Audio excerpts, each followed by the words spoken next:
Pinasinayaan na ang bagong Hall of Justice ng Regional Trial Court sa Capitol Grounds, Pili, Camarines Sur ngayong Martes, May 30.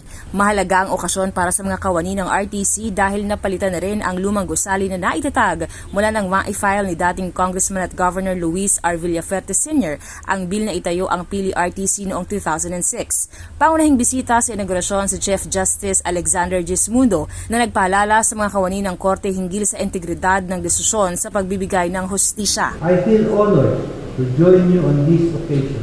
But as much as I appreciate the service you render, I cannot be remiss in my duty to remind all of you, as mentioned earlier, as I had on similar occasions, that while the court will strive to give you a better working environment or a more conducive place of work, with the best facilities and equipment, the majesty of the court does not lie in our pillared halls and imposing buildings, neither it does lie in the color of our robes.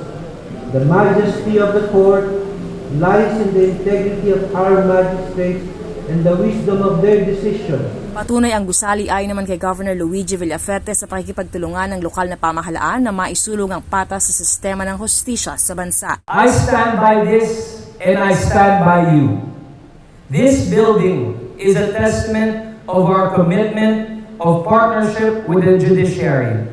As the provincial government donated this land, and the men and women of the local and national judiciary worked tirelessly to realize this building. Isang palapag at may lawak na 2,000 square meters ang magsisilbi na ngayong tahanan ng RTC Provincial Prosecutor, Public Attorney's Office at Parole and Probation Office. May Dimaano, CSN.